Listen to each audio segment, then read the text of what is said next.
So this is part 2 of a 2-part series on how to get through the dark night of the soul. And my name is Kim Knight from KimKnightHealth.com.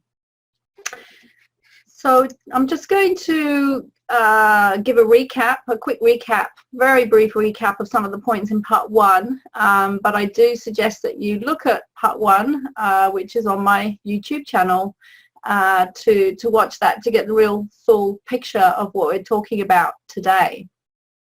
And as I always say at the beginning of all my webinars, I don't diagnose, heal, treat, cure anybody. And please use the information in this webinar in your own way, under your own responsibility. It's totally up to you to take full responsibility for how you use any of the information I share. And if you're going through a really, really difficult time, and especially if you have thoughts of ending your life, then please seek appropriate help. This is really, really important.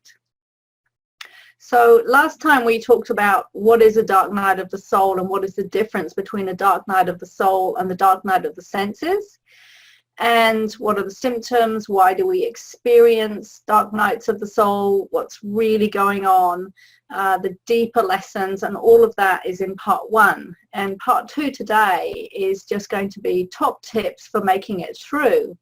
And you may be surprised at the simplicity of some of these tips. That they're simple, but they're really important and really effective. So hopefully I will be able to share some really useful tips, and I'm sure that you may be doing some of them anyway. Now, I shared last time a beautiful quote from Eckhart Tolle, who says, if we don't find our greater intelligence, we're going to kill ourselves, because the evolutionary level where we're identified with, which is mainly our thinking mind, is no longer functioning well.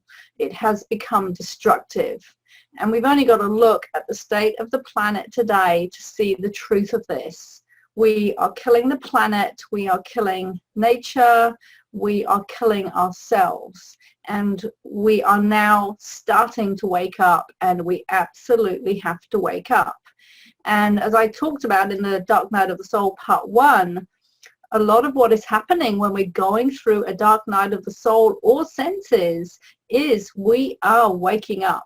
We are waking up to a new level of consciousness, to a new level of our own being. And even though it's really painful and uncomfortable, it has to happen. It has to happen. So Eckhart continues, it has reached the end of its lifespan or usefulness. If humans don't achieve the transition, they will either regress to an earlier stage of development and then have another go, or which could take a few 100,000 years, but the universe is patient, or the species, in other words, the human species, becomes extinct and consciousness simply decides to move through other channels to express itself. So just a reminder of these different levels of consciousness. If we're going through a dark night of the soul, we're going to be down below the line. I call it either we're above the line or we're below the line. There's this line in the middle. And so we're going to be down in these orange and red areas, down in the despair, the hopelessness, miserable, humiliation, shame, guilt, fear, grief.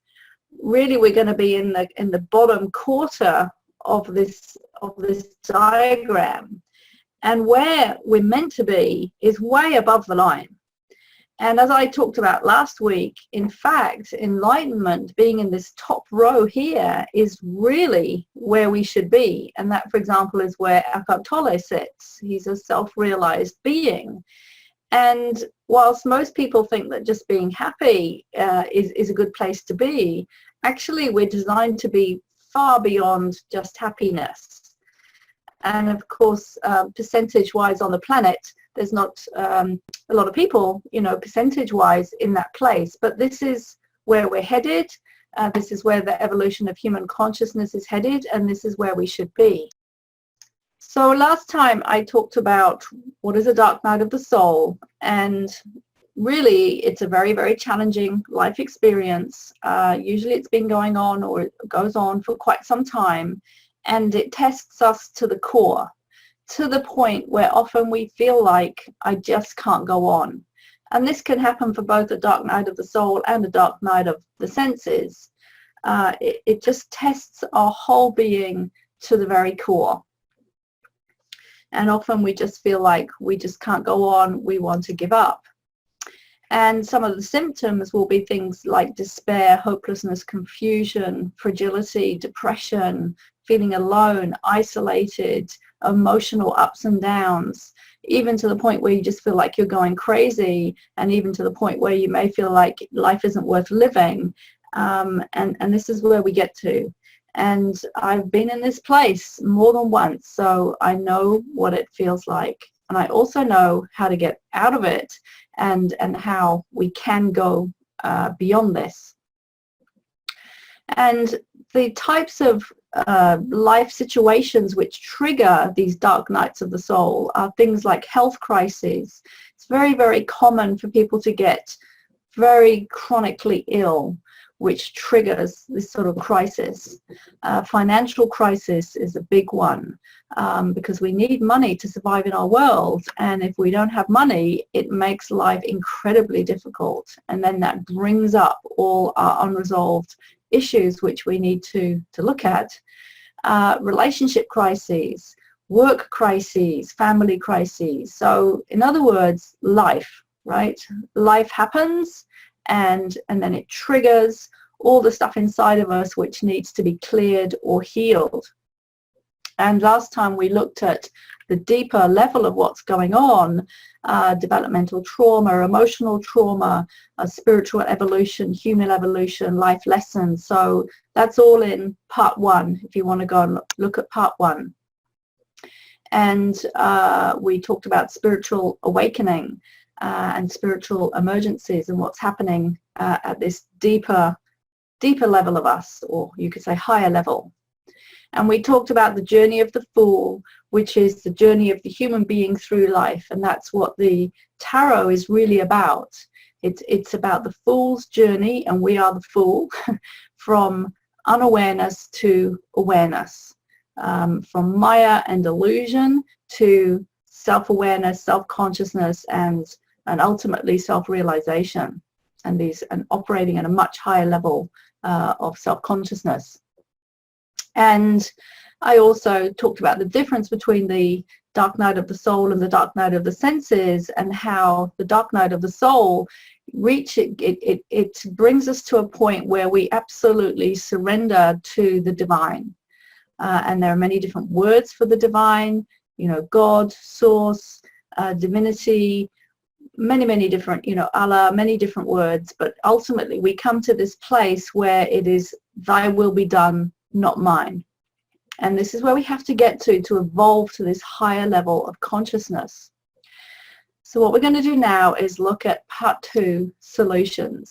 And these are some of the things that I've found personally really helpful to get through these dark nights, and also I find very helpful for the clients that I work with, and they find them helpful. So they're tried and tested. And as I said, they're very simple. There's no rocket science here in most of these suggestions, but they're very, very important, and often they can be missed.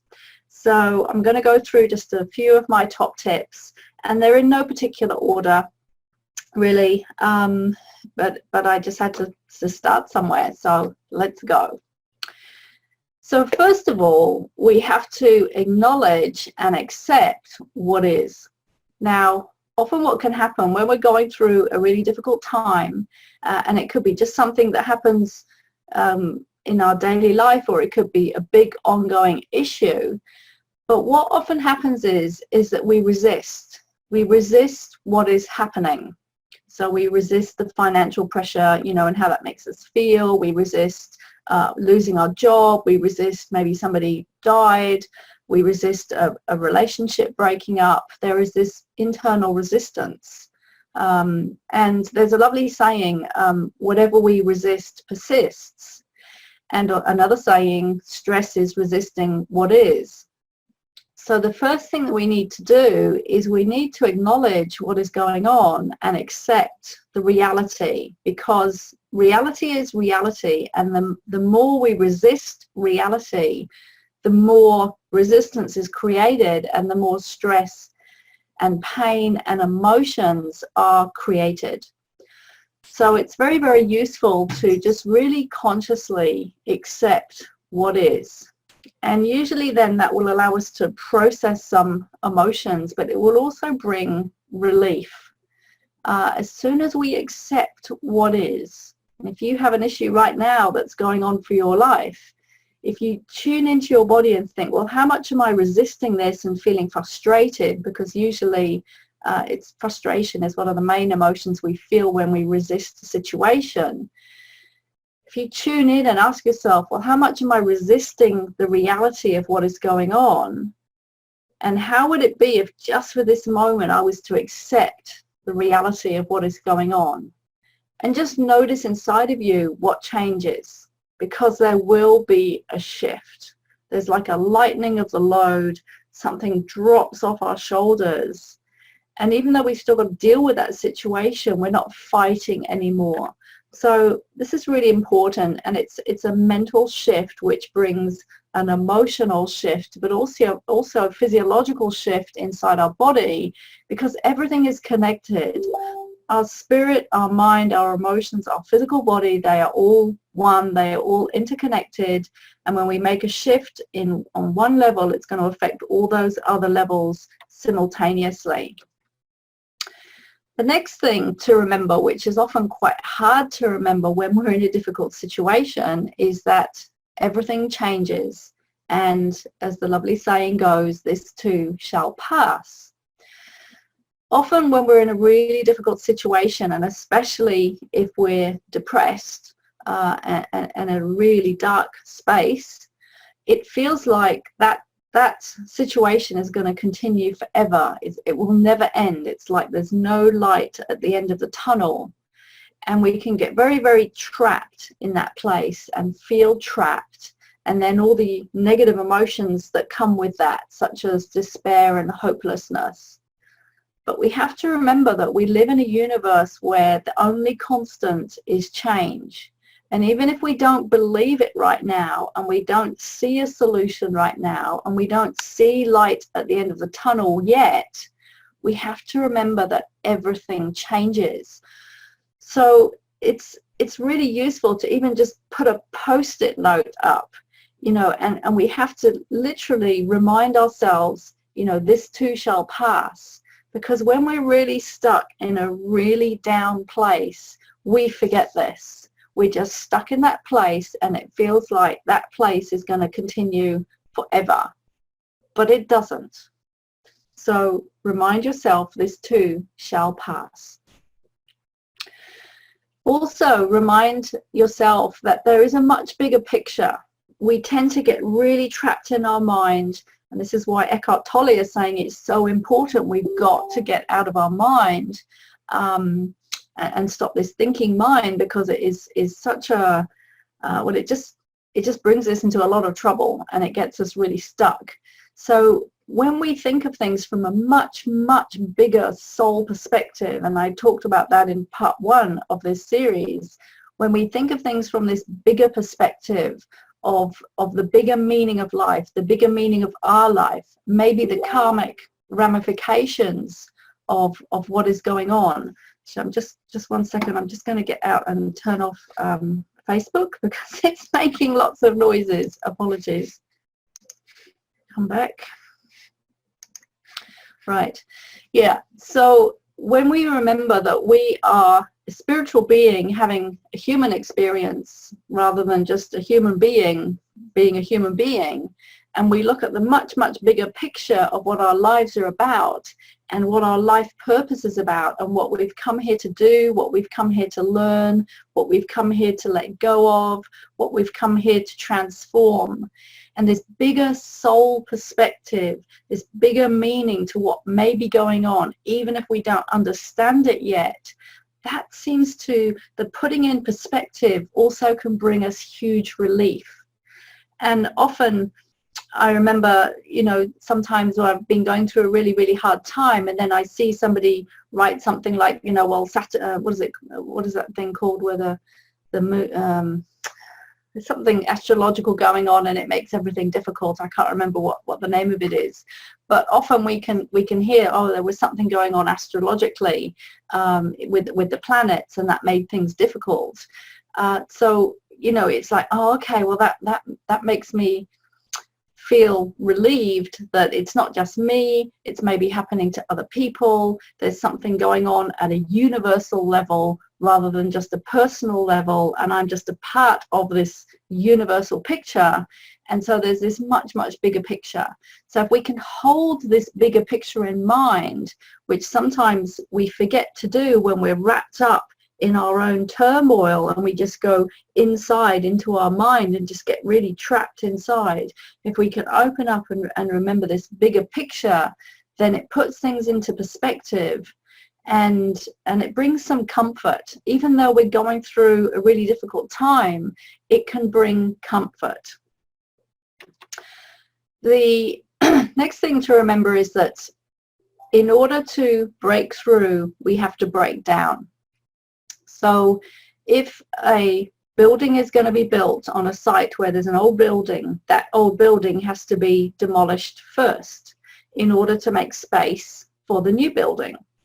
Now, often when people are going through what is classically called a mental breakdown or a nervous breakdown, which I did a couple of times, and so I know what that feels like inside, is that we're actually moving from one place to another, but we're in that phase in the middle where everything is breaking down and everything is very messy because there's lots of rubble, and it's just a big mess, and we have not reached the other side where there's a clear space and the new building has not been built. And it feels very uncomfortable. In this space between where we've left one shore and we're traveling to the other shore, and we're in the middle of the river, it's a very uncomfortable space to be, because the mind is literally breaking down. The old concepts, the old beliefs, the old paradigm, the old worldview, it is breaking down, and it is breaking down to make way for something new.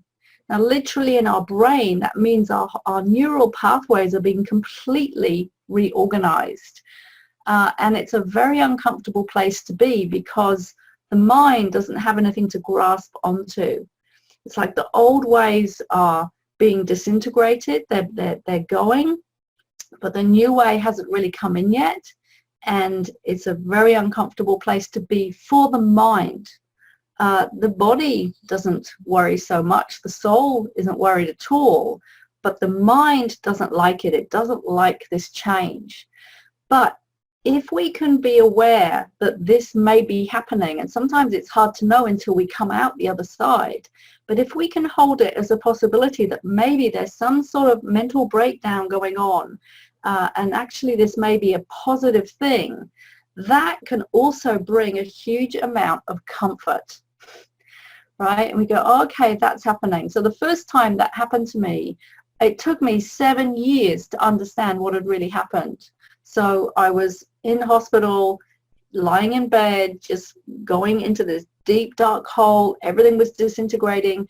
I couldn't watch television. I couldn't read. My brain just wasn't working at all. It was extreme.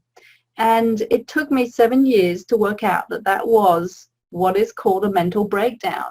But nobody really describes or explains, well, what is a mental breakdown really? Well, it is a breakdown of your mind. But it may not mean that it's a bad thing. Now, there are many different types of breakdown, so I'm only talking about my own personal experience, and this may be useful for some of you watching. But as I said at the start, you know, if you need to seek appropriate medical advice for something as severe as this, then you must do that. And don't take what I'm saying as gospel, okay? But this is what happened for me. It took me 7 years to work out what had happened, and I had a paradigm shift, which is also called an awakening. And it was a awakening of consciousness, are waking up to a new reality, to a new way of being, to a new way of thinking, to a new way of operating, to a new understanding of what life is about.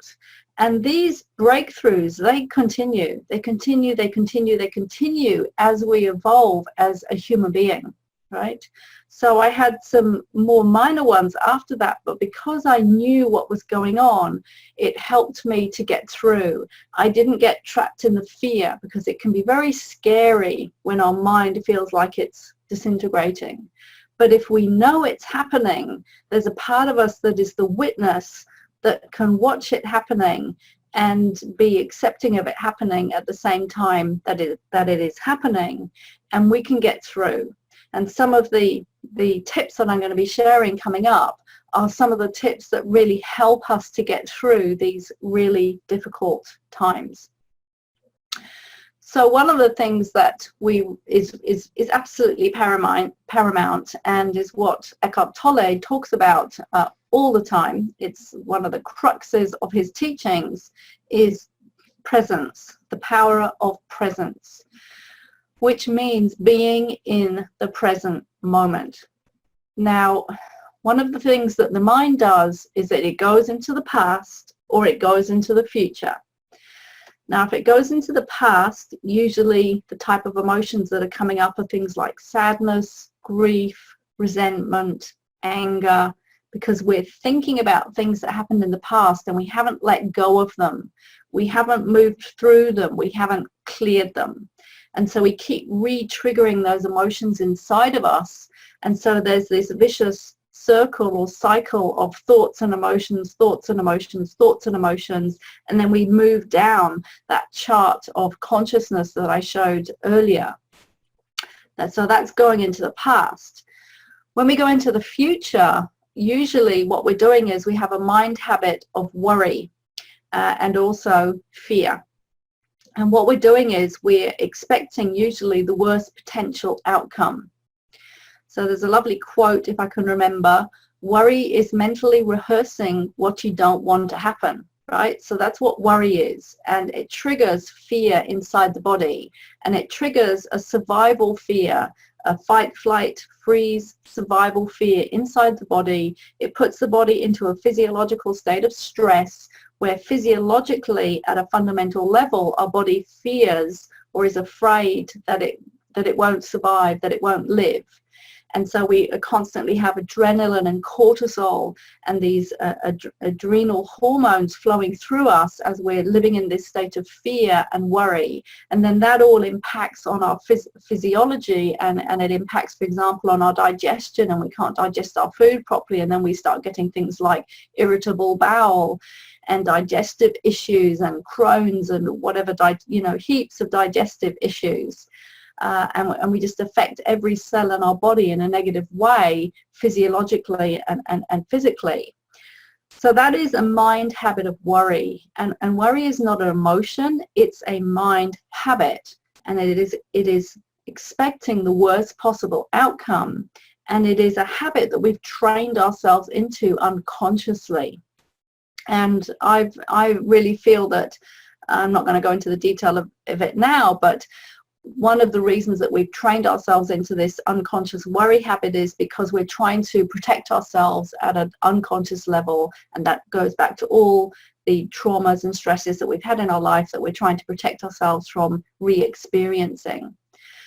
So one of the most useful things we can do, and it works every time, is that we come back to this moment now and we ask ourselves, am I okay right now? Now, I know that there may be some situations where maybe if you're lying in hospital, in a life-threatening illness, then that's more difficult. So I'm not talking so much about that situation. I'm talking more like, if you're in a financial crisis, or your relationship's just broken up, or you're in a deep depression, or whatever it is, even though all that is going on, right now, in this moment right now, and I'm only talking right now, this second, am I okay right now? And usually we are. We could be thousands of dollars in debt, and yet we still have a roof over our head, we still have food in the fridge, we still have friends, we still have our car, right? We can be really, really depressed, but we still have a lot to be grateful for, and that's going to be another one that I'll come to in a moment. But it's like this moment right now, this second right now, am I okay? And one of the ways to bring ourselves into the present moment is literally to bring ourselves into our body, because usually we're stuck in our head where most of the thinking goes on, and we're completely disconnected below the below the neck. So we come into our body and we literally put our attention, for example, right now you put your attention into your hand, put your attention into your little finger of your right hand, put your attention into your thumb, put your attention behind your navel. You come into your body and then breathe. So there's lots of ways of practicing presence. I also have a mindfulness course, and there's lots of mindfulness courses that you can find online, and I highly recommend Eckhart Tolle. He's obviously the Meister. And just ask yourself, am I okay right now? Am I safe right now in this moment right now? And then that allows the body to start coming out of the stress response into the parasympathetic relaxation response. And when we do that, the mind can start to calm, the emotions can start to change from the negative to more positive, joyful emotions, and our body literally, our physiologically can start to relax. Now, there are many other ways, like for example, Qigong is a great way to come into the now, yoga, many different ways to practice presence. And another little phrase that we can use, which comes from a process called the Presence Process by Michael Brown, I think his name is I am here now in this. And you do it with a breath rhythm, and you breathe in and you say I, and you breathe out and you go am, breathe in here, breathe out now, breathe in, breathe out this. I am here now in this. And he has a whole program where you can learn how to do that. So practicing presence. Gratitude, as I mentioned, very important to notice what we actually have and bring gratitude for that. You just look around and you look at everything that's around you. Okay, I'm grateful that I have a fridge. I'm grateful I have a washing machine. I'm grateful I have food in the fridge. I'm grateful that the sun is shining. I'm grateful it's raining. I'm grateful I have 2 friends. I'm grateful I have 100 friends. Whatever it is that you have in your life, that in the moment where we're in this dark state of mind, if we start bringing our attention to what we do have rather than what we don't have, and that's a very big habit of people, is to focus on the glass half empty rather than half full. So we bring our attention to what we're grateful for, and that literally changes hormones inside our body. It changes the chemistry inside our body, and that allows the muscles to start to relax and the whole body to start to relax, and that helps the mind to stop the negative thinking. So just practice it. And I recommend practicing it every day and several times a day if necessary. Self-care, very, very important. If we're going through a really difficult time, often we can be hard on ourselves. We can try to push ourselves because we're trying to resolve the situation. But we have to be really, really loving towards ourselves. And often this can be something that we're not doing. It's not been a habit. We've been in a habit of pushing ourselves and beating ourselves up, but we've not been in the habit of loving ourselves and treating ourselves well. So there's many, many ways to do self-care. For example, eating well, massage, going outside in the fresh air, sunshine, reading a book, going to a movie. There's many, many different ways to look after ourselves. But we have to cultivate a habit of looking after ourselves every single day. So in the morning, wake up in the morning and ask yourself, what can I do to love and respect myself today? This is so important. And often this will be very difficult if we've had a history of abuse or being treated unfairly, or if we grew up in an unhappy family environment. This can be very difficult because unconsciously we trained ourselves that we didn't deserve to treat ourselves well, and so we have a habit of pushing ourselves and actually being very hard on ourselves. And it's interesting, if you become more aware of the thoughts that are going on inside your head, just notice, the sort of things that I'm saying to myself. If I was to say those things to a best friend, would they still be my best friend in a day? Because often a lot of the thoughts that we say to ourselves are very cruel and unkind, and the body feels everything. So if you're familiar with, I can never say his name, but Masaru Emoto, who is a Japanese man who did experiments on freezing water droplets, and he noticed, and then they would put, before the water was frozen, they would put good thoughts into some of the water jars and really horrible negative thoughts into the other water jars, and then he froze the water, and then he made crystals out of the water, the frozen water, and then he looked at those crystals under a microscope, and the water that had been given really negative thoughts, it looked really murky and disgusting and horrible colors. And then the water that had been given the loving, grateful thoughts were beautiful snowflake crystal formations. So our body is 70% water. And if we're constantly thinking really negative thoughts about ourselves, then we are literally creating that inside our body. We're creating that murkiness rather than these beautiful crystalline shapes. So check his work out as well. Now, it's really important when we're feeling really down to get outside. And we tend to forget in our society that we're living inside these houses with 4 walls and a roof and a floor, and very little fresh air often. And I put this picture here of a Fale in Samoa because this is how they live in some of the Pacific Islands. Now, obviously, for temperature reasons, we can't do that in some countries.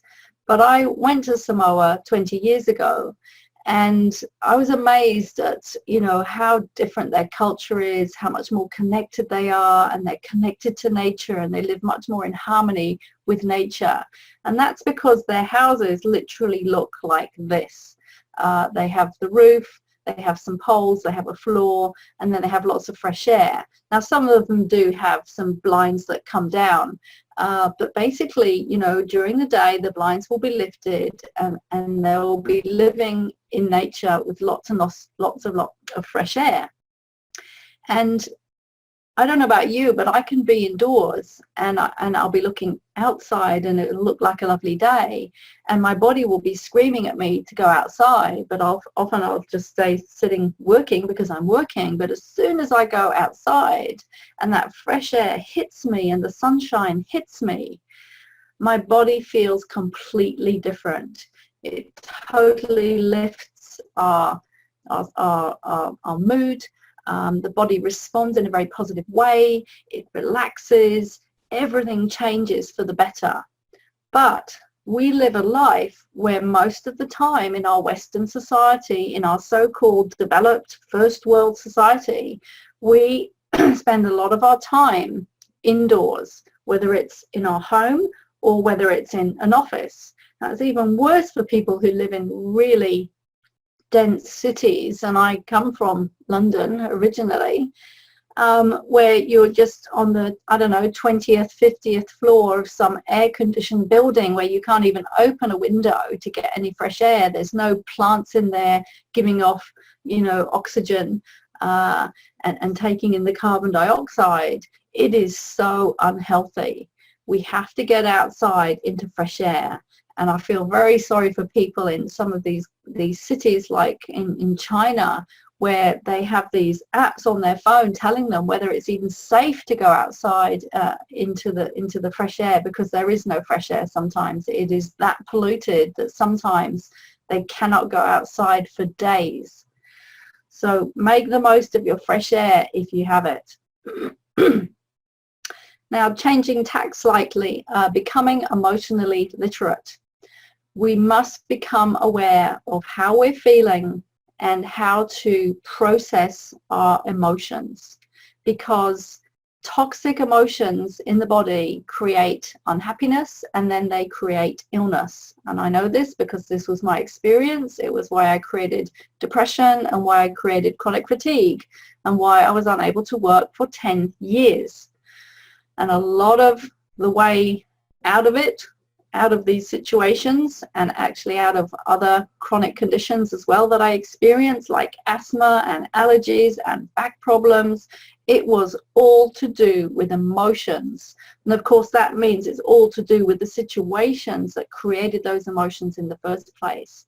And they got trapped in the body, they got stuck, and then they started putting the body into a state of dis-ease, and finally disease. And so we must become very emotionally literate. We've got to learn how to clear emotions from our body. And that's why I spend like 80% of my time with people teaching them how to do this. I have my emotional mastery program, my emotional health transformation program, teaching people the connection between stress, emotions, unhappiness or happiness, and illness and health, and learning how to clear emotions in order to restore happiness and health. This is absolutely essential. And just to explain a little bit more about this, if you imagine when you're born, we come in with our karma. Remember, I talked about this in the first part, in part 1 of this series. We come in, but more or less we could say that, you know, we're pretty untouched in some ways in terms of, well, obviously in terms of life experience. Life hasn't happened yet when we're born. We're pretty neutral, you could say, apart from, I mean, we are neutral and we're not. We're neutral from this lifetime's perspective, but if there's karmic influences coming in, then it's not neutral at all, actually. But let's just say we're born this lifetime, we're fairly neutral. We haven't had life hit us yet. And then we have life experiences, and some of those life experiences may be traumatic, there may be stress, there may be negativity, and the first 7 years of life are absolutely critical. Even the first 18 months of life are critical. Even the first 7 days of life are absolutely critical for the programming that goes on inside of us and for how we feel and whether we feel safe or not. Do we feel physically safe or not? Do we feel emotionally safe or not? Our body learns this very, very quickly.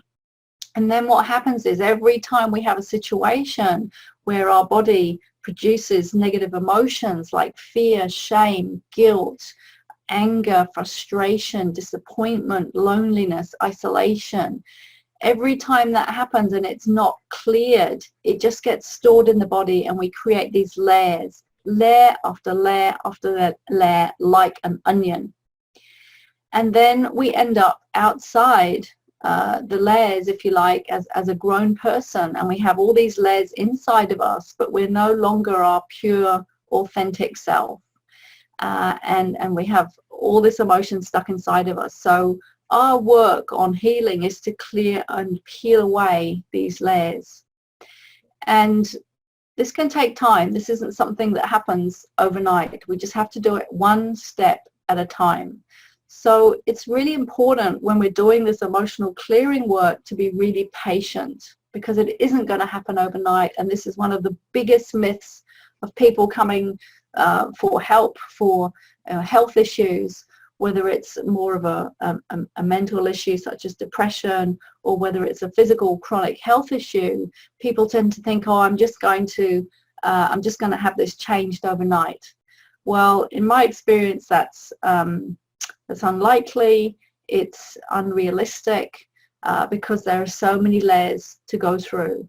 But the good news is our body will only give us what we're ready to deal with at any given time. It will bring up exactly what we need to deal with at any given time, so we can trust the innate wisdom of our body to guide us to peeling away these layers.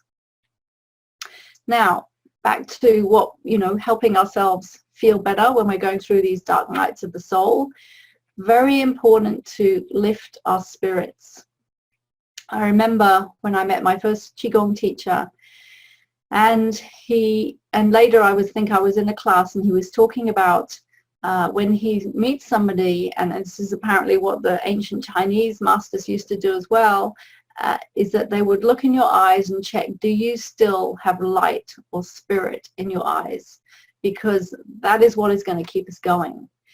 And one of the things that we can do to help that is to lift our spirits and do things which make us feel happy. So I remember I got back from overseas, from a big trip. I was away for about 4 months. This was a few years ago, and I came back home.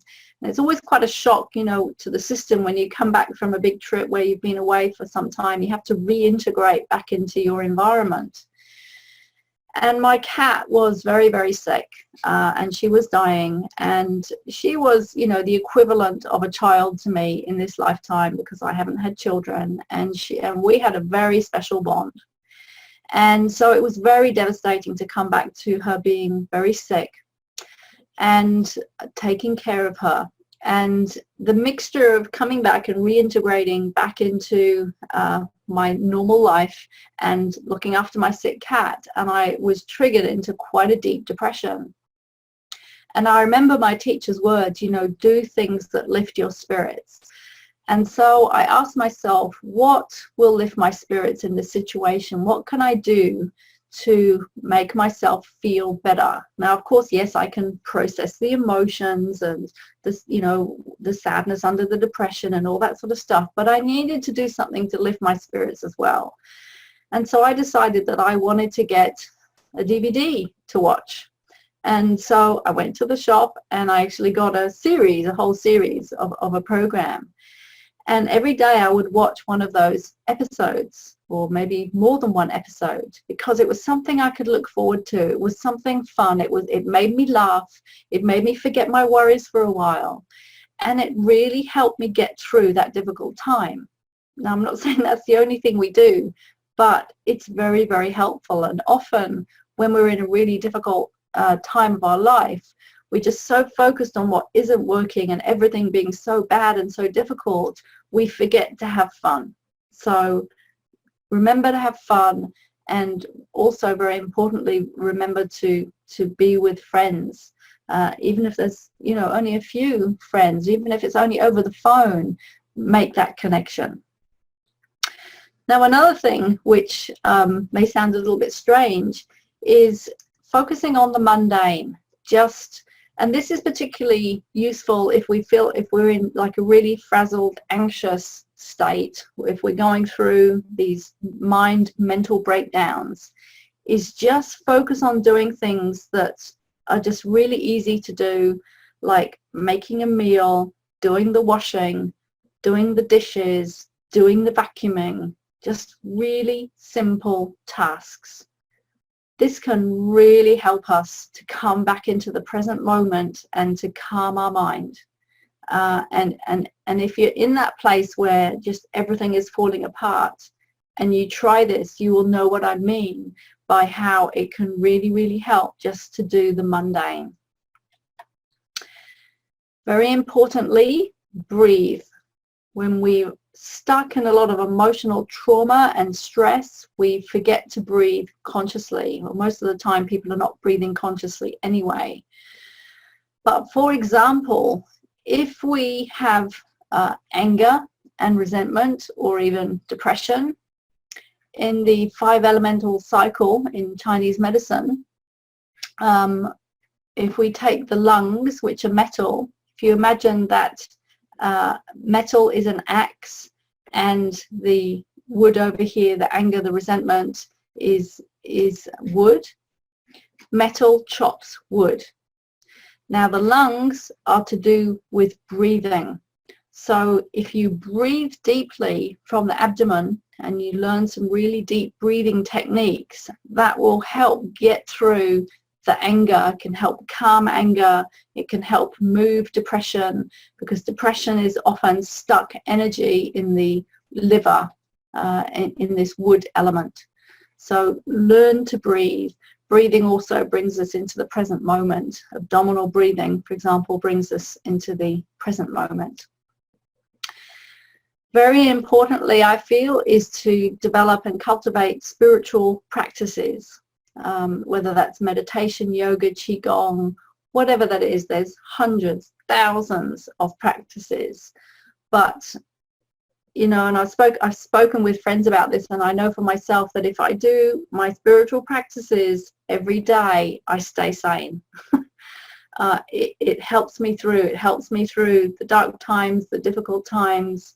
You get a lot of insight. It calms the mind. There are just so many benefits to doing these practices that, and often at some point we get to a point where we just really can't do without them. So if you've ever thought of taking up meditation, so if you do your meditation, you're likely to not need your medication. So if you've ever thought, but you haven't done it yet, of doing meditation, yoga, qigong, then I highly, highly recommend that you start doing something. We're coming to the end soon of my tips. Surrender. Sometimes we're in a place where we just have to let go. We just have to just lie on the bed and just go, okay, I give up. Now, it's an interesting term, give up, because some people think that giving up means that, okay, well, we're just not going to try anymore and it's hopeless. We're just totally giving up. No, the real meaning of giving up is that you give up and you give up to something higher. You just let go and you give over to something more intelligent and higher than yourself. And often people say that they have the most amazing shifts and the most amazing insights when they do this. And this isn't something that we can force ourselves to do. Often it's something that we do because we just get to this point where it's like, well, I just feel like I've tried everything and now I just give up. And personally, I've had some amazing shifts and insights and breakthroughs when I've reached this place of surrender. Also connected with that is we need to cultivate faith, hope, belief. And again, this is usually connected with, there's something bigger than me. It's very difficult to talk about this topic because often people, especially if they're affiliated with some sort of spiritual tradition or religion, they can take offense. But, just something bigger than ourselves. We have to cultivate faith, hope, belief. And I love this quote from the Dalai Lama. Never give up. No matter what is going on, never give up. Develop the heart. Too much energy in your country is spent developing the mind instead of the heart. Be compassionate, not just to your friends, but to everyone. Be compassionate. Work for peace in your heart and in the world. Work for peace. And I say again, never give up. No matter what is happening, no matter what is going on around you, never give up. Now, when I went through some really, really dark times, I used to read that again and again and again. And I found it very, very helpful. And also remember the fact that if you're in a dark room, don't beat at the darkness with a stick, but rather try to turn on the light. So what does this mean? If we're in the dark room of our mind and we have a lot of negativity going on, we have fear, anger, despair, grief, all these dark, deeper, what we call negative emotions, one of the things that we can do is to bring in some of the positive emotions. So rather than trying to focus all the time on the negative stuff, I mean, yes, we have to learn how to process that, but if we keep focusing on those things, then they grow. But if we turn our attention to more positive, joyful, happy emotions, sometimes that can help to dispel the darkness. And that is why we have to do these things like have fun, lift our spirits, etc., etc. So remember the truth that light dispels the darkness. Very importantly, ask for help. It can be very difficult when we're in a dark place to ask for help. Personally, if I'm depressed, I have all these stories in my head of like, well, nobody will want to listen to me. Nobody wants to hear me when I'm in this place. You know, I don't want to impinge on people. I don't want to be a bother. A lot of negative reasoning goes on in the head, and we stop ourselves from reaching out to help. But if you were to turn it around and think, if you had a really good friend and they were going through a really difficult time, would you want them to reach out for help? If you knew that they were sitting by themselves in a room by themselves, feeling absolutely in despair, how would you feel?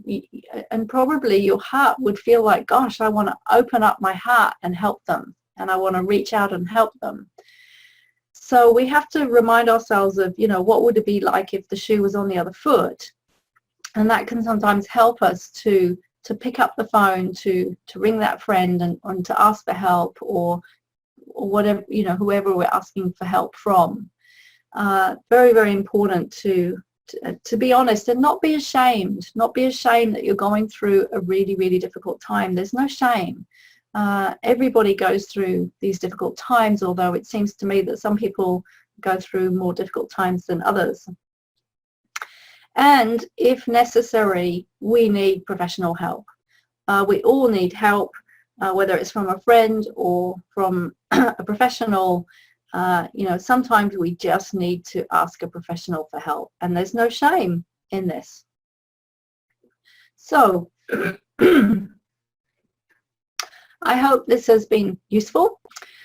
I'm just going to leave you with this event that's happening right now. If you go to kimknighthealth.com, you can watch the Lifestyle Medicine, which is all about how we can reverse illness without medication, without supplements, just by changing our beliefs, clearing our emotions, changing our environment, our behaviors.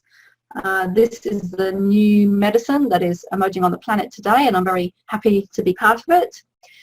And there is a summit that just literally started yesterday as I'm recording this webinar. It's completely free, so just sign up for it on kimknighthealth.com.